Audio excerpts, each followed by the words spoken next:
matatanda. Sirain mo kayo lahat! Tara!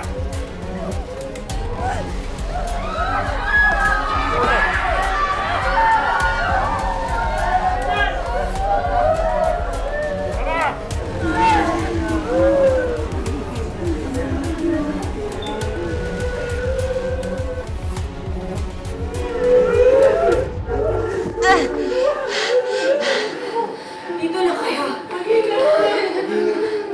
Sige! Subukan niyo magkama to!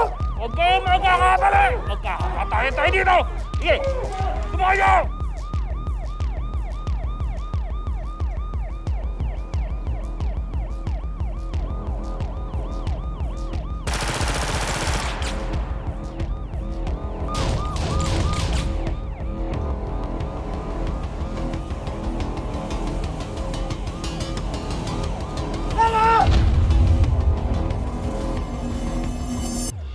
Bobby?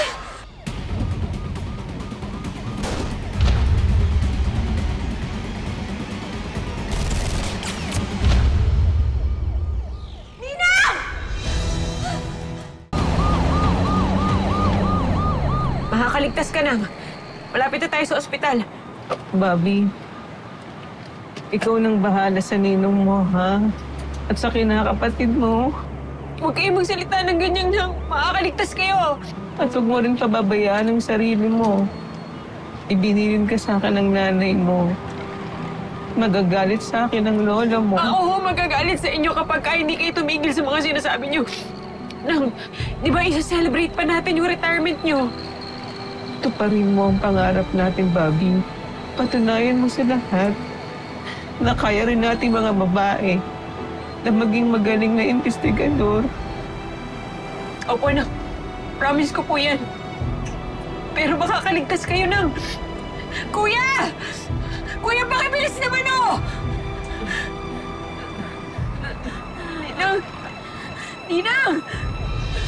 Ninang! Ninang! Ninang! Ninang! Ninang! Ninang! Ninang! Ninang! Hindi mo dapat tinawagan ang ninang mo! Sa akin ka dapat nag-report o kaya sa station! You know our chain of command! You engaged bank robbers kahit alam mong outnumbered ka. Kahit alam mong may mga sibilyan na pwedeng mapahamak. You broke protocol, Sergeant Enriquez! You disappoint me, Sergeant Enriquez. Hindi lamang ako, pati ang ninang-tina mo. Binigo mo.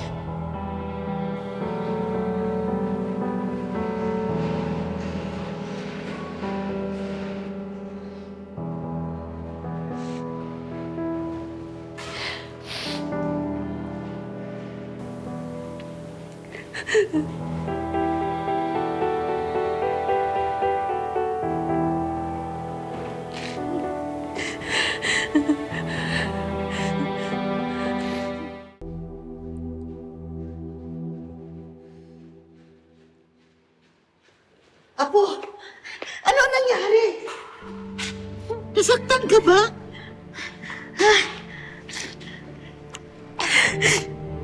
Lola, wala na po si Ninang Nina. Namatay po siya dahil sa akin. Lola. Apo, hindi porket ikaw ang sinisisi, ikaw na may kasalanan. Hindi mo naman sa pinilit na pumunta sa'yo, di ba? Tarilang desisyon niya yun. Tsaka, bakit? Ikaw bang bumaril sa kanya? Hindi naman di ba? Pero kung hindi ko tinawagan si Ninang, hindi po siya pupunta ng bangko. Kaya ako pa rin ang dahilan kung bakit wala na si Ninang ngayon. Wala na si Ninang. Wala.